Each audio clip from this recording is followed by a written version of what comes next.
बिस्मिल्लाहिर्रहमानिर्रहीम, अस्सलाम वालेकुम। घूमते फिरते और वकास खान ऑफिशियल के साथ वकास खान आपकी खिदमत में हाजिर हैं। अगर हिम्मत जमा हो तो इंसान बड़े बड़े कारनामे सर अंजाम दे देता है। पाकिस्तान में आजकल ऐसी मिसालें बहुत कम मिलती हैं कि एक इस उम्र में एक शख्स जो लाहौर पर साइकिल पर बैठता है लाहौर से और कराची में 9 रोज़ में पहुँचता है और अब ये कराची पहुँच गए हैं।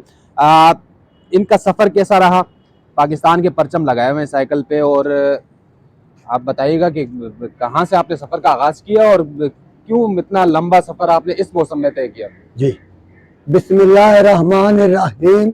डॉक्टर मीर रिजवान साहब, शुएब बादल साहब, डीजीएम साहब और अपना डीजीएम साहब, इन्होंने सर मेरी हौसला अफजाई की। इन्होंने मुझे कहा पाकिस्तान रेलवे की तरफ से कायद आज़म केक सेरेमनी में अपना जाओगे? मैं क्या बिल्कुल जाऊंगा अगर आप मौका दोगे तो। उन्होंने सर फिर मैंने लेटरिन वगैरह बनाई, फिर उन्होंने मुझे उधर से रवाना किया अपना जीएम ऑफिस से। फिर मैं पहला स्टॉप मेरा हुआ साहिवाल, दूसरा हुआ फिर अपना मुल्तान, तीसरा हुआ बाबर नगर, चौथा हुआ अपना सादाबाद, पांचवा हुआ रोड़ी, रोड़ी के बाद नवाबशाह, नवाबशाह के बाद हैदराबाद, हैदराबाद के बाद कराची। जी अच्छा, मैं इनका तारुफ कराता चलूँगा। इनका बुनियादी तौर पर तारुफ ये है कि पाकिस्तान रेलवे से इनका ताल्लुक़ है और नर्सिंग स्टाफ में ये होते हैं। कोई हादसा वगैरह नाखुशगवार अगर होता है तो ये जो ज़ख्मी अफराद हैं उनके टांके वगैरह या ट्रीटमेंट जो बुनियादी होती है वो ये करते हैं। और रेलवे में, पाकिस्तान रेलवे में इस वक्त ये मुलाजिम है और 25 दिसंबर को कराची पहुँचे। ये बुनियादी तौर पर रेलवे की जानिब से ये इकदाम उठाया कि नौजवानों में ये शऊर बेदार किया जाए कि साइकिलिंग हो गई, वॉक हो गई, जॉगिंग हो गई, ये सेहत के लिए बहुत ज़रूरी है। आप देख सकते हैं कितने फिट ये दिखाई दे रहे हैं। आप कराची पहुंचकर केक कटिंग सेरेमनी में इन्होंने हिस्सा लिया। 9 दिन का इनका सफ़र था, जगह जगह ये रुकते रहे। कराची ये इस वक्त पहुंचे हैं। केक कटिंग सेरेमनी के बाद जो रेलवे का गेस्ट हाउस है वहाँ पर ये मेहमान रहेंगे और बाकी भी इनकी बहुत काविशें हैं। इन्होंने मुख्तलिफ मेडल्स भी जीते हैं, वो हम आपको दिखाएंगे कि इनसे पूछेंगे भी कि ये मेडल जो आपने जीता है जी, ये लाहौर तो कराची कायद आज़म केक सेरेमनी। ठीक है, ये अभी जो आज आप पहुंचे हैं, ये उसका शील्ड, इनको शील्ड से नवाजा गया इनको। और ये डीएस साहब की तरफ, ये भी कराची।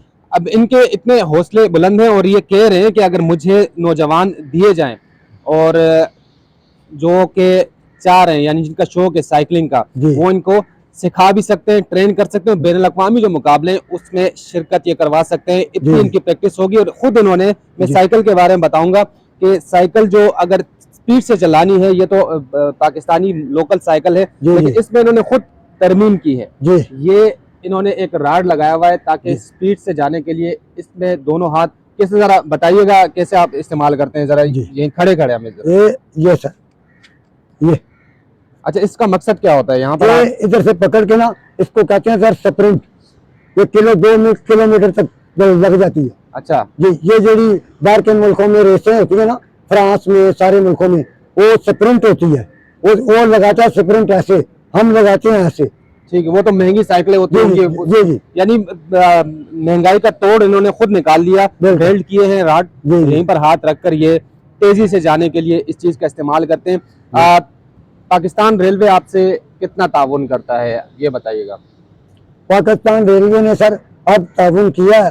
ये डॉक्टर मीर रिजवान साहब और शुएब बादल साहब और डीजीएम साहब ने और मेरी हौसला अफजाई की है और मुझे इस टूर पर भेजा है। अगर कुछ नौजवान आते हैं, मिसाल के तौर पर पाकिस्तान रेलवे या हुकूमत पाकिस्तान कहती है कि इनको आप ट्रेन करें, जी, तो आप उनको ट्रेन करेंगे? बिल्कुल सर, और बैनुल अक़वामी सतह की जो साइकिलिंग के मुकाबले होते हैं, उसके बारे में आपको मालूमात है कि उसके लिए आप कैसी ट्रेनिंग? उनको सर मैं बड़ी अच्छी ट्रेनिंग करूंगा और वो बाद से मेडल भी लेके आएंगे। अच्छा, आप जब लाहौर से रवाना हुए, रास्ते में कोई मुश्किलात पेश आई आपको?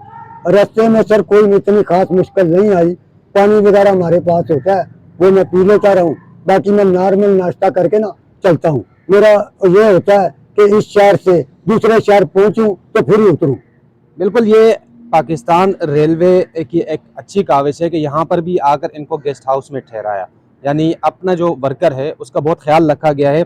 और आजकल हम खुद भी जॉब वाले लोग हैं, बहुत सारे लोग ऐसे होते हैं कि जो मुश्किल से उनको एक रोज़ की छुट्टी मिलती है, लेकिन इस मुस्बत सरगर्मी के लिए इनको आगे किया, आगे बढ़ाया। और हमारा दिखाने का मकसद ये है कि इनसे इंस्पायरेशन हासिल की जाए। ये कहते हैं कि अगर कोई चाहता है कि इस फील्ड में आए और पाकिस्तान का नाम रोशन करे और बैनुल-अक़वामी सतह पर अपना लोहा मनवाए, तो ये अपने आप को पेश करने के लिए तैयार है। और पाकिस्तान रेलवे भी जाहिर सी बात है अगर इनको आगे किया है तो इस मामले में आगे बढ़ेगी। ये एक मुस्बत एक चीज़ है। इस हवाले से मज़ीद भी जो स्टोरीज आती है या इनकी जो काविशें हैं, मज़ीद जो भी बातें होंगी वो हम लेकर आएंगे। ये यहाँ से अपना सफ़र जो है वापस लाहौर के लिए इसी साइकिल पे करेंगे। हम मज़ीद भी इनसे इस हवाले से जानते रहेंगे। हमारे साथ मौजूद हैं रियाज अब्बासी साहब, जो कि जब भी हमारे रेलवे के हवाले से कोई मामला होता है तो हम रियाज अब्बासी साहब के पास जाते हैं और इनसे मावनत भी लेते हैं और इनके मशवरों से काम करते हैं। अब्बासी साहब, आप एक बार फिर रेलवे के हवाले से कोई मसला होता है, कोई काम होता है, तो जब भी हम आते हैं तो आगे आपका चेहरा हमारे सामने होता है, तो क्या कहेंगे ये जो इनकी काविश है? नहीं, मेरा चेहरा तो इसलिए सामने होता है, रेलवे ने मुझे एक ज़िम्मेदारी दी है तो वो मैंने पूरी करनी है। तो आपके साथ राब्ते में रहना मेरी एक खुशी की बात है। दूसरा ये है कि मैं इनके लिए तो ये कहूँगा कि हमारे पास टैलेंट बहुत है पाकिस्तान रेलवे में। ये साइकिलिस्ट हैं, इसके अलावा भी टैलेंट बहुत है, लेकिन हम उसको इस्तेमाल ठीक तरह से नहीं कर पा रहे। अगर हम इनकी हौसला अफ़ज़ाई करें, इनके साथ ताउन करें, तो ये बहुत कुछ कर सकते हैं। कराची के सिंध बोर्ड में भी, मेरे स्पोर्ट बोर्ड में भी अच्छे ताल्लुक़ हैं, तो उनसे मिल के यहाँ पर एक इवेंट कराए जाएँ ताकि हमारे नौजवानों को वो हौसला अफ़ज़ाई ना हो। और जिस एक कहावत है कि जिस मुल्क के ग्राउंड आबाद होंगे उस मुल्क के अस्पताल खाली होंगे। तो अगर हमें बीमारियों से लड़ना है तो नौजवानों को सपोर्ट करना पड़ेगा। कराची में भी ट्रैक होना चाहिए, देखो क्या कहना चाह रहे हैं? जैसे कदाफी स्टेडियम में लाहौर में एक ही ट्रैक है पूरे पाकिस्तान में। मेरा पैगाम है गवर्नमेंट से कि कराची हर सूबे में अलग अलग ट्रैक होना चाहिए ताकि नौजवान तैयार हों, लड़के तो बाहर के मुल्क जाके पाकिस्तान का नाम रोशन करें।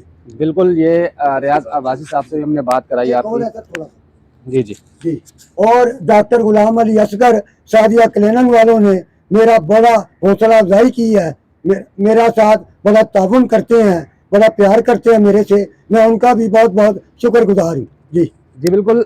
ये जैसा कि आपने सुना, रियाज अब्बासी साहब से भी हमने आपकी बात कराई। ये साइकिलिस्ट हैं बुनियादी तौर पर, और कहना ये चाह रहे हैं कि आजकल बीमारियां बहुत हैं।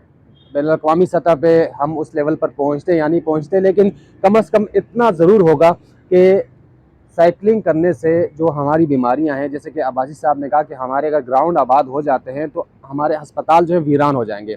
आज पाकिस्तान में बीमारियों की जो शरह है वो बहुत बढ़ गई है। या नौजवान लोगों को हार्ट अटैक, दिल के अमराज में मुब्तला हैं, दीगर अमराज जो हैं उसमें लाहक हो जाते हैं। लेकिन ये एक ऐसी सरगर्मी है, अगर हम वॉक करते हैं, साइकिलिंग करते हैं, इससे इंसान न सिर्फ फिट रहेगा बल्कि जो अस्पतालों पर आने वाले अखराजात है या हमारे अहल खाना जिन मसाइल और मुश्किलात का सामना करते हैं उससे भी छुटकारा हासिल होगा।